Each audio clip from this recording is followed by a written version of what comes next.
There is a moment, listen to me carefully. There is a moment in every human life when running no longer works, when the walls you built to protect your heart start to feel like a prison. And for the avoidant, that moment is sacred. That is the moment they finally face their deepest fear. Because the truth is, avoidance was never weakness. It was intelligence shaped by pain. It was a brilliant survival strategy formed in a time when connection meant danger, when closeness meant loss, when needing someone meant getting hurt. So the avoidant learned to stand alone, strong, independent, untouchable, or so they thought. But here's the divine paradox. The very strategy that once saved you can become the thing that slowly starves your soul. The avoidant's deepest fear is not love, it's not commitment, it's not vulnerability. The deepest fear is this: if I let someone see me, will I disappear? Will I lose myself? Will I be trapped, controlled, or abandoned? And so the avoidant runs not from people, but from the emotions that people awaken. They pull back, they shut down, they sabotage what feels too close, not because they don't care, but because they care more than they know how to handle. But then comes that exact moment, that moment when loneliness hurts more than closeness ever did, when silence feels heavier than conflict, when independence starts to feel empty instead of empowering, when the soul whispers, there has to be more than this. And in that moment, something awakens. The avoidant realizes the fear they've been running from is not a monster. It's a doorway to growth, a doorway to a higher version of self. Because fear is not a stop sign, fear is a signal. It's life saying, this is where your next level lives. The exact moment the avoidant faces their deepest fear is the moment they stop asking, how do I protect myself? And start asking, who do I choose to become? They begin to understand that vulnerability is not surrendering power. It is reclaiming it, that opening your heart does not mean losing control, it means mastering it. That love is not about dependency, but about presence. And here's the breakthrough. Safety is not found in distance. Safety is found in self-trust. When the avoidant learns to sit with discomfort instead of escaping it, everything changes. When they learn to feel without fleeing, to communicate instead of withdrawing, to stay instead of disappearing, that is courage. That is emotional strength. That is spiritual maturity. At that moment, they stop blaming the past. They stop punishing the present. They stop fearing the future. They realize they are no longer the wounded child who had to survive alone. They are the conscious adult who gets to choose connection. And this choice is sacred because love, real love, does not imprison you. It expands you. It doesn't erase your identity. It refines it. It doesn't weaken you. It reveals your strength. The avoidant's deepest fear dissolves the moment they see the truth. Intimacy is not the loss of self. It is the meeting of two whole souls choosing to walk together. And when that realization lands, not in the mind, but in the heart, that is transformation. That is the moment the avoidant stops surviving and starts living. That is the exact moment everything changes. Avoidance is not the fear itself. It is the strategy the nervous system designed to survive emotional pain. At some point in life, connection became associated with danger. Not always loud danger, sometimes subtle, silent, and confusing. A caregiver who was inconsistent, love that came with conditions, affection that disappeared without warning. In those moments, the mind made a powerful decision. I will not need. I will not rely. I will not expose my heart again. And that decision worked. It reduced pain. It restored a sense of control. It created independence. It created strength, but it also created distance. The avoidant did not wake up one day and choose disconnection. Disconnection was chosen for them by experience. When closeness once led to disappointment, rejection, suffocation, or emotional chaos, the nervous system learned to associate intimacy with threat. So avoidance became protection. Not conscious, not logical, biological. The body learned that staying emotionally neutral, self-contained, and distant was safer than being fully seen. Over time, this strategy hardened into identity. I'm just independent. I don't need anyone. I work better alone. But beneath those statements was not arrogance. It was fear wrapped in armor. The tragedy is that avoidance is incredibly effective in the short term. It minimizes vulnerability. It reduces emotional overwhelm. It allows a person to function, succeed, and appear strong. But what keeps you safe temporarily can quietly cost you everything long term, because the heart does not stop needing connection just because the mind learned to avoid it. The need goes underground. It shows up as restlessness, emptiness, boredom in relationships, or a constant urge to pull away when things get real. The avoidant isn't free. They're regulated by distance. Avoidance is not the absence of desire for love. It is the fear of what love might demand emotionally. The avoidant often wants connection deeply, but only on terms that don't threaten their sense of control.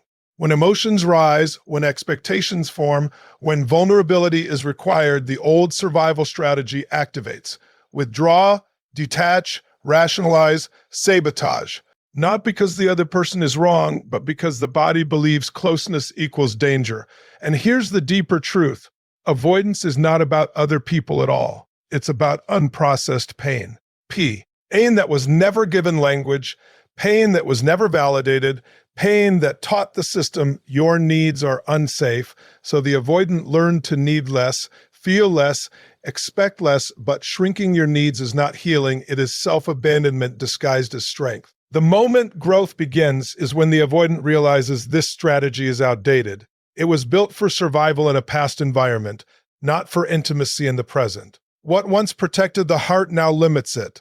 What once prevented pain now prevents love. And facing this truth is terrifying because it requires releasing a strategy that once saved you without yet knowing what will replace it. But awareness changes everything. When the avoidant sees that avoidance is not who they are, but something they learned, shame dissolves. Compassion replaces self-judgment. And for the first time, the question shifts from what's wrong with me to what happened to me and what do I choose now? The deepest fear of the avoidant is not intimacy itself, but the perceived loss of control and identity that intimacy seems to threaten. At the core of the avoidant experience is a powerful belief formed early in life. If I get too close, I will lose myself. This belief is rarely conscious, yet it governs behavior with quiet authority. Love is interpreted not as connection, but as potential engulfment. Commitment feels less like devotion and more like surrender. To the avoidant nervous system, closeness carries the danger of being absorbed into someone else's needs, expectations, or emotional world. Many avoidants grew up in environments where their autonomy was compromised. Perhaps they had to grow up too fast, becoming emotionally self-sufficient because no one was reliably there for them. Or they lived under constant emotional pressure, where love came with obligation, guilt, or control. In those settings, independence became sacred. Self-reliance became survival. Identity was forged through separation rather than attachment. So later in life, when a relationship invites emotional merging, the avoidant doesn't feel excitement first, they feel alarm. This is why avoidants often value freedom above all else. Not because they reject love, but because freedom represents safety. Freedom means no one can take something from them emotionally. No one can overwhelm them. No one can dictate who they must be. And when a partner wants closeness, reassurance, or deeper emotional presence, the avoidance system may interpret it as a threat to selfhood rather than an invitation to intimacy. The fear is not, I will be hurt. The fear is, I will disappear. Control for the avoidant is not about dominance. It is about stability. Emotional control ensures predictability. Distance ensures regulation. If they remain slightly detached, they feel anchored. But intimacy disrupts that internal order. It introduces emotional variables they cannot fully manage. Another person's feelings, needs, expectations, and pain. To the avoidant, this feels like chaos. And chaos, in their history, often meant danger. Ironically, this fear of losing identity causes avoidants to disconnect from parts of themselves. They suppress emotions, they intellectualize feelings, they minimize needs, they become versions of themselves that are functional but incomplete. The very identity they are trying to protect becomes constrained. They are not fully known by others or by themselves. The turning point comes when the avoidant begins to realize that true identity is not erased by intimacy. It is revealed through it. Healthy connection does not consume the self. It mirrors it. It does not demand self-sacrifice, it invites self-expression. But this realization requires a fundamental shift, understanding that boundaries and connection can coexist, that autonomy and intimacy are not opposites, that love does not require self-betrayal. Facing this fear means learning to tolerate emotional influence without losing sovereignty. It means staying present when vulnerability arises. It means discovering that identity is not something you lose in relationship, but something you strengthen when you choose to be seen without abandoning yourself. The exact moment of change for the avoidant arrives when the pain of staying the same becomes heavier than the fear of becoming different. For a long time, avoidance works. It creates emotional distance, prevents conflict, and preserves a sense of control. But slowly, quietly, the cost of that strategy begins to surface. Relationships end without closure. Connections feel shallow. Moments that should feel meaningful feel muted. There is a growing sense that something essential is missing. At first, this discomfort is easy to dismiss. The avoidant tells themselves they are just selective, independent, or uninterested. But the body knows the truth long before the mind is ready to admit it. This moment of reckoning does not usually arrive in a dramatic way.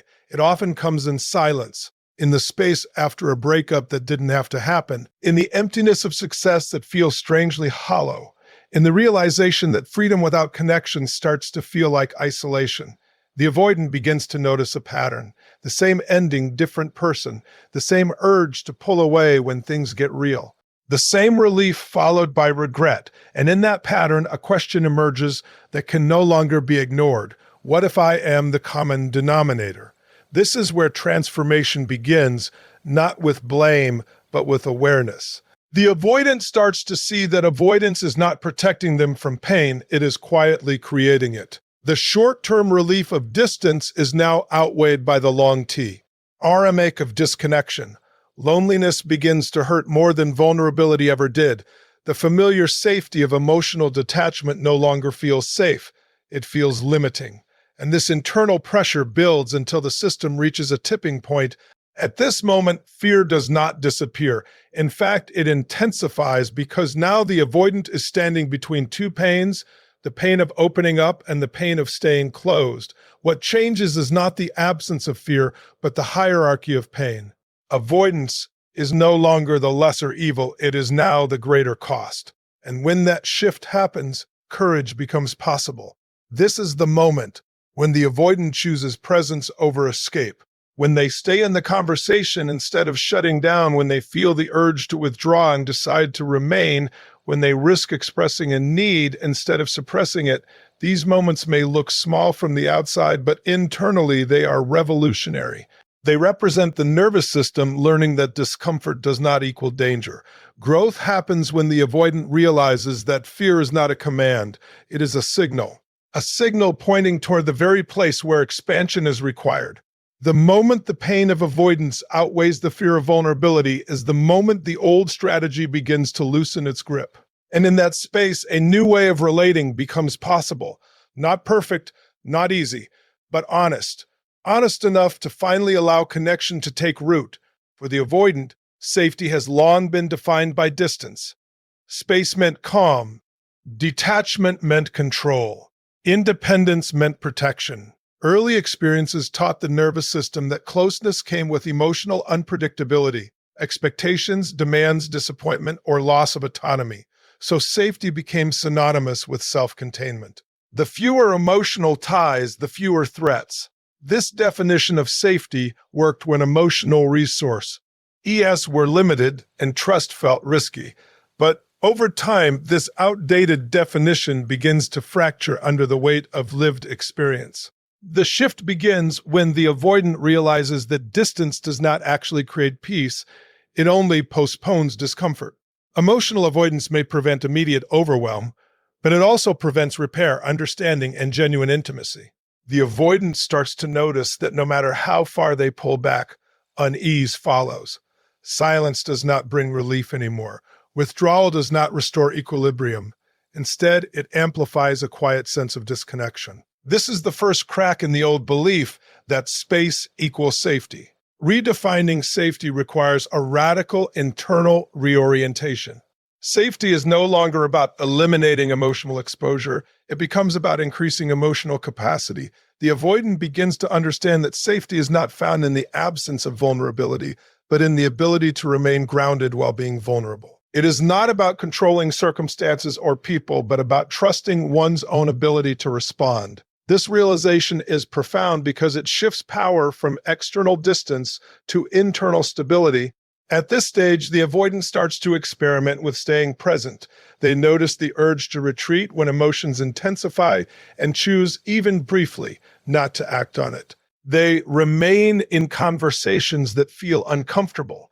They allow feelings to surface without immediately intellectualizing or dismissing them. These moments are not dramatic, but they are transformative.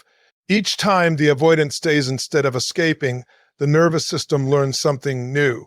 Closeness does not automatically lead to loss of self. Safety is also redefined through boundaries. The avoidant learns that boundaries are not walls, they are guidelines. Healthy boundaries allow connection without self-erasure. They make it possible to say yes without resentment and no without guilt. As boundaries become clearer, intimacy feels less threatening. The avoidant no longer needs to choose between freedom and connection. They discover that boundaries make both possible simultaneously. Another crucial shift occurs when the avoidant recognizes that connection does not mean captivity. Love does not require constant access, emotional fusion, or sacrificing autonomy. Healthy relationships honor individuality. They support growth rather than restrict it. As this truth becomes embodied rather than merely understood, the nervous system relaxes. Closeness begins to feel collaborative instead of consuming. Redefining safety is ultimately about self-trust. The avoidant learns to trust their own voice, needs, and limits. They realize they can engage deeply without losing themselves, express discomfort without abandoning connection, and take space without shutting down entirely. Safety is no longer something created by distance from others. It is something carried within. For the avoidant, emotional responsibility is often misunderstood as emotional burden. Early experiences may have taught them that emotions were overwhelming, unmanageable, or someone else's problem. Perhaps they were expected to self-regulate too early, or perhaps they learned that expressing feelings only created conflict or disappointment. As a result, they developed a powerful internal rule: I am responsible for myself alone. On the surface, this rule appears mature and self-sufficient, but beneath it lies a subtle avoidance of shared emotional experience. Emotional responsibility does not mean carrying another person's emotions or fixing their pain. It means acknowledging one's own internal world and how it impacts others. For the avoidant, this is the doorway to transformation.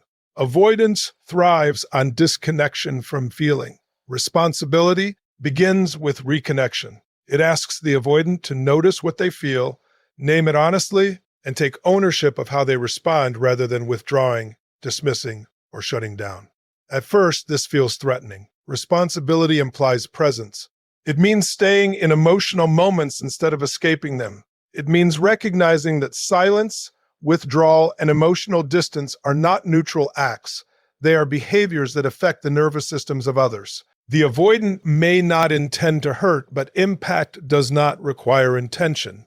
Emotional responsibility is the moment the avoidant stops telling themselves, "This is just how I am," and starts asking, "How is this landing on the person I care about?" This shift requires courage because it dismantles the illusion that independence equals immunity. Emotional responsibility reveals that relationships are co-created. Every action, every pause, every avoidance shapes the emotional climate. When the avoidant begins to take responsibility, they stop outsourcing the discomfort of intimacy to their partner. They no longer frame closeness as something being done to them. Instead, they recognize their agency within it. With responsibility comes power. The avoidant realizes they can communicate needs instead of disappearing. They can ask for space without cutting off connection. They can express uncertainty without sabotaging the relationship. These acts build trust, not only with others, but within themselves. Responsibility becomes self-respect in action. As emotional responsibility deepens, the avoidant learns to tolerate emotional complexity. They stop reducing experiences to too much or not worth it. They learn that discomfort is not danger, and that feeling does not equal losing control. This expanded capacity allows intimacy to grow organically. The avoidant becomes someone who can stay, respond, and repair rather than retreat. Ultimately, emotional responsibility bridges the gap between self-protection and self-mastery. It transforms avoidance from an unconscious reflex into a conscious choice, and in that choice, the avoidant discovers something profound. Taking responsibility for emotions does not imprison them. It frees them.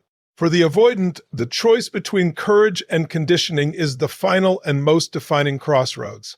Conditioning is familiar.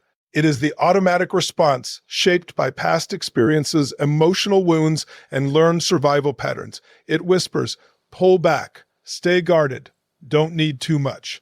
Conditioning promises safety through repetition. Courage, on the other hand, offers no such guarantees. It asks for presence in uncertainty. It invites action without knowing the outcome. And that is why it feels terrifying and sacred. Love becomes possible only when the avoidant recognizes that their reactions are not truths, but habits. Conditioning convinces them that distance equals safety, that vulnerability equals danger, and that reliance equals weakness. Courage challenges these beliefs not with theory, but with lived experience. Courage is staying when every instinct says to leave. Courage is speaking when silence feels safer. Courage is allowing the heart to remain open, even when the mind scans for escape routes. This choice does not happen once. It happens in moments, in the pause before withdrawing, in the decision to answer honestly instead of deflecting, in the willingness to feel discomfort without immediately trying to eliminate it. Each courageous act rewires the nervous system, teaching it that the present is not the past. That connection can be chosen consciously rather than reacted to unconsciously. Conditioning is powerful because it is efficient. It requires no energy to repeat what is known, but it also keeps the avoidant confined to a limited emotional range. Courage expands that range. It introduces new emotional experiences, trust, mutual support, emotional safety that were previously inaccessible. Over time, these experiences weaken the authority of old patterns. The avoidant begins to trust evidence over fear. Choosing courage does not mean abandoning boundaries or self-respect. On the contrary, true courage includes discernment. It means engaging fully while honoring one's limits. It means risking emotional exposure without sacrificing autonomy. This balance is what transforms love from something threatening into something sustainable. The avoidant no longer sees intimacy as a trap, but as a shared space where individuality and connection coexist. As courage replaces conditioning, love stops being an abstract concept and becomes a lived reality. The avoidant experiences themselves as capable of staying emotionally present even during conflict or uncertainty. They discover that love is not about perfection, constant closeness, or emotional intensity. It is about consistency, honesty, and choice is where freedom truly lives.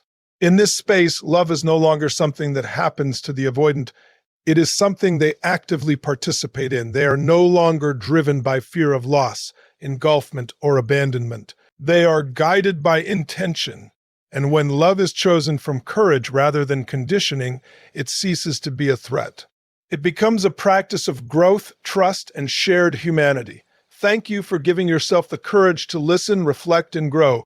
Your willingness to face the truth is already a victory. Goodbye for now, but remember this. The moment you choose awareness over fear, your transformation has already begun.